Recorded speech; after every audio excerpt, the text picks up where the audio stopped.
Vamos para a revisão do concurso 1125 da Loteca, concurso com muitos desfalques da Copa América. Vamos às análises.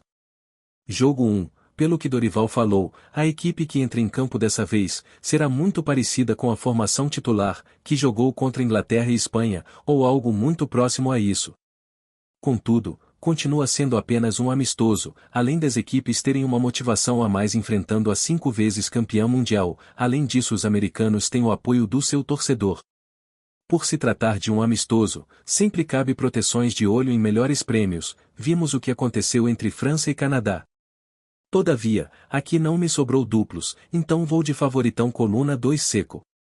Jogo 2, no Dragão a novidade é o retorno do artilheiro da equipe na temporada, Luiz Fernando. Já no timão, Diego Palacios se recuperou da lesão e volta a ser opção, enquanto o zagueiro Félix Torres vai disputar a Copa América. O goleiro Carlos Miguel viajou com o grupo, e é provável que faça seu último jogo com a camisa do timão. A negociação com o Nottingham da Inglaterra já é dada como certa pela imprensa. O clube vive uma crise política muito forte, salários atrasados, muitas dívidas, perdeu o patrocinador Master, além de estar perdendo jogadores importantes do elenco. Todo ano tem caído alguma camisa pesada para a Série B, a última vítima foi o Peixão do Litoral, e o Timão, afundado nessa crise, já desponta como um forte candidato a ser a camisa pesada da edição 2024. Mesmo assim, o Atlético Goianiense até agora também passou bem longe de demonstrar um futebol confiável. Sua única vitória até agora só foi construída depois que o Vitória ficou com um homem a menos em campo. Até então o Leão da Barra estava melhor no jogo. Sendo assim, se tivesse que apostar na vitória de alguém, ainda ficaria com o Corinthians mesmo na crise. Até porque, o Dragão olha o horizonte, e já enxerga Criciúma e Cuiabá como próximos adversários, times de mesmo porte, boa chance para acumular mais pontos. Tanto o Dragão como o Timão estão há bastante tempo sem empatar, me parece um momento bastante adequado para ambos encerrar esse jejum de empates. Vamos de coluna do meio seco.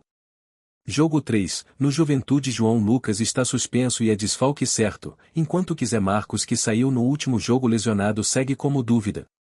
No Vitória, a boa notícia é o retorno de Cáceres, que volta a ficar à disposição. Contudo, o Leão da Barra tem sofrido com o departamento médico superlotado, desde o início do Brasileirão. Para essa rodada a equipe ainda tem 8 atletas no DM. O jogo também marca o reencontro entre Carpini e seu ex-time. Com a vitória do Cuiabá diante do Criciúma, o Vitória, além de lanterna, é a única equipe que ainda não venceu no Brasileirão. Também devemos salientar que, embora não seja impossível, é pouco provável vermos times médios como o Juventude acumulando séries de vitórias.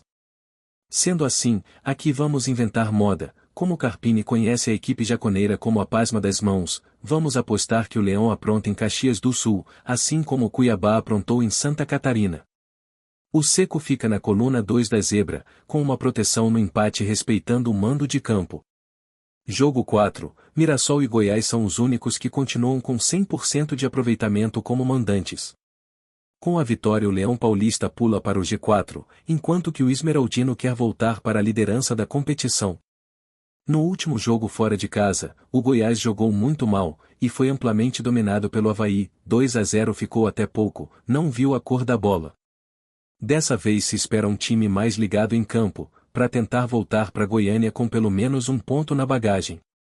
Também devemos ressaltar que o Mirassol ainda tenta vencer a ansiedade, como um dos caçulinhas da Série B. Na estreia na temporada passada, por muitas vezes a equipe esteve nessa situação de precisar apenas de uma vitória para entrar no G4, e sempre falhava nesse momento. Diante de um adversário difícil favorito ao acesso, parece que veremos esse filme se repetir. Vamos de coluna do meio seco, e o Leão perde os 100% em casa.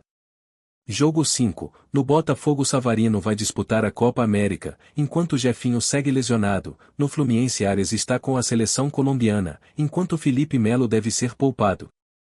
Aqui é aquela velha história de que clássico é clássico. O Botafogo faz um Brasileirão muito melhor, mas vencer um clássico estadual pode ser a virada de chave para o Flusão melhorar na tabela.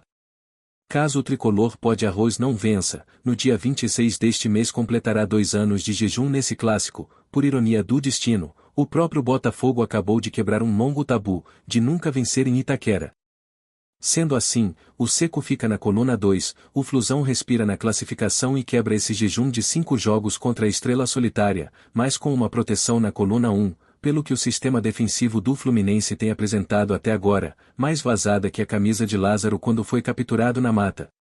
Jogo 6, a partida acontece no Chile.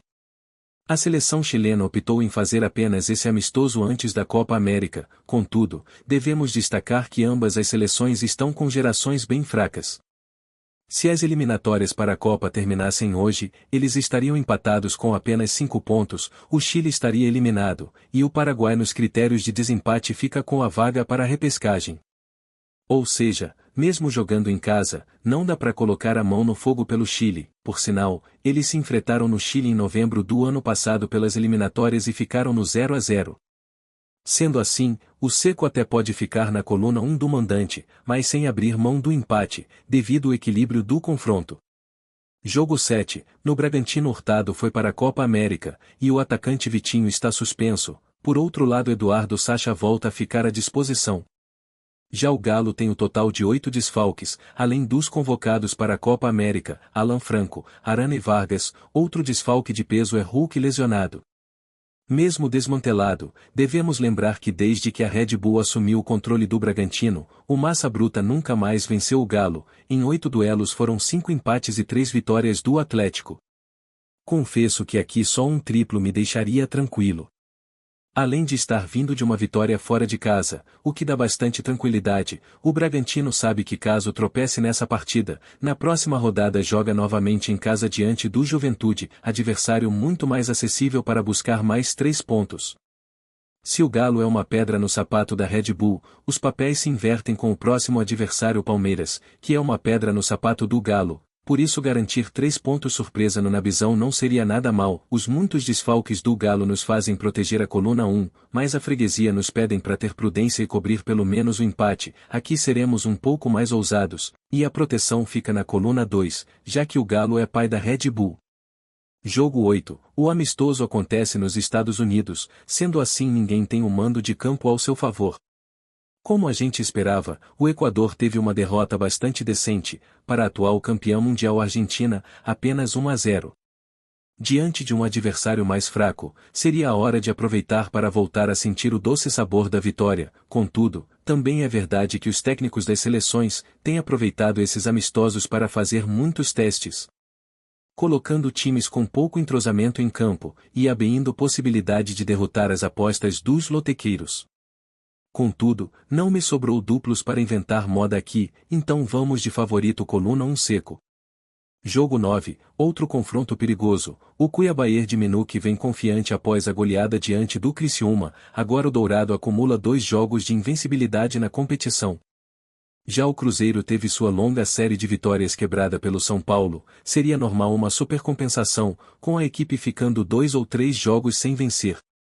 Apesar de esforçado, esse elenco atual do Cabuloso é bastante limitado, e a gente já sabe que o novo presidente trará nomes de peso nessa janela de meio de ano. O 9º lugar atual parece um pouco desajustado para essa equipe atual, à frente de times mais fortes como Atlético Mineiro, Fortaleza e Fluminense.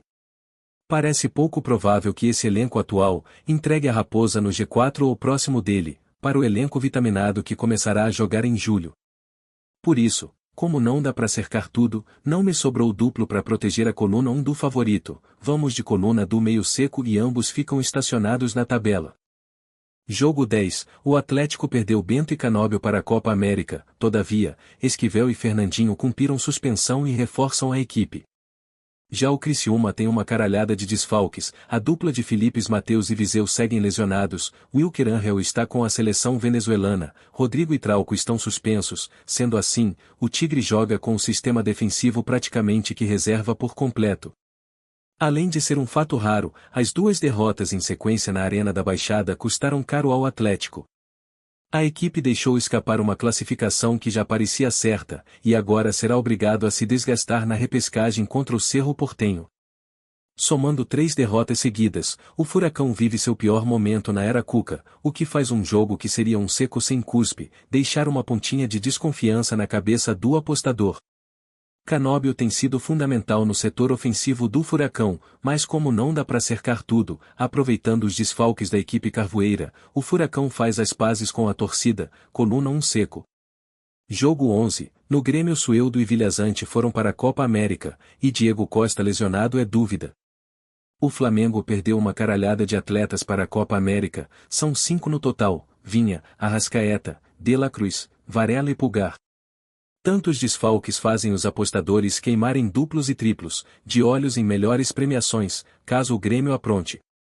Faz bastante sentido, mas o Grêmio também tem desfalques importantes, além do desgaste acumulado, por ter precisado fazer os 2 jogos atrasados na Libertadores. Além do Flamengo ter um elenco muito forte, mesmo com tantos desfalques, segue como favorito. Aqui não me sobrou duplo, então sem inventar moda. Coluna 1 seco. Jogo 12, no Inter Borré e Valência estão na Copa América, no São Paulo Rafael, Bobadilha, Rames Rodrigues e Ferrarese estão com suas respectivas seleções. O jogo será no Heriberto Ilse, campo do Criciúma em Santa Catarina.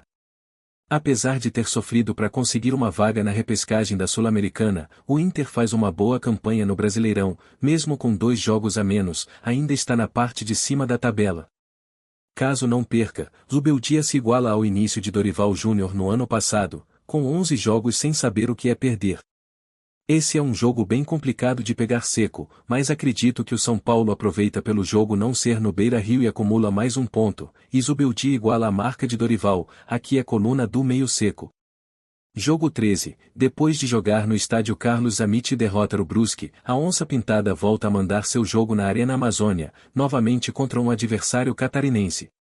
Apesar de estarem empatados em pontos, com a vitória na última rodada, o Amazonas ultrapassou a Chape nos critérios de desempate. Há 7 jogos sem vencer, o Verdão do Oeste vai vendo lentamente os adversários de baixo da tabela crescendo no retrovisor. Mesmo bastante desfalcada, a Chape até que conseguiu fazer um bom clássico, e parar a longa série de vitórias do Avaí, o que realmente foi um grande feito. O Leão da Ilha vinha jogando muito bem, principalmente na ressacada. Me parece pouco provável uma nova vitória do Amazonas, fazendo a equipe se aproximar bastante do G4.